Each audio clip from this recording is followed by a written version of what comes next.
that's a good one. Couple things. Education, perhaps.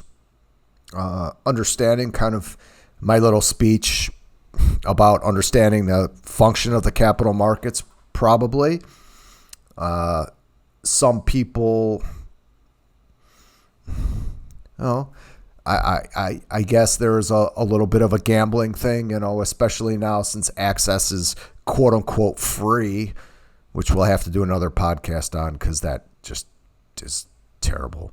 But yeah, but just because something is quote unquote free doesn't mean you should do it, right?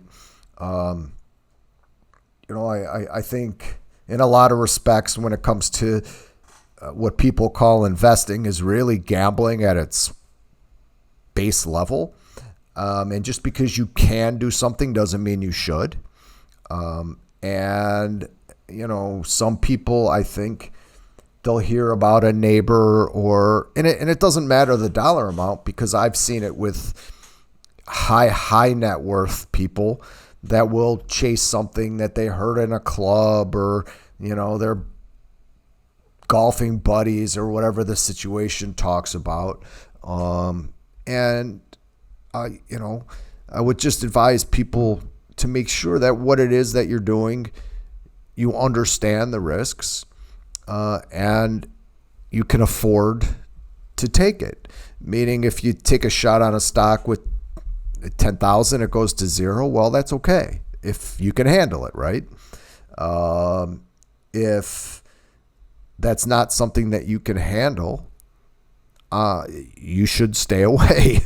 But like I said, easy access to the capital markets, I think, is in a lot of ways great, and it allows people to participate in the beauty that is free markets. But there is kind of another side to it where you can really hurt yourself. I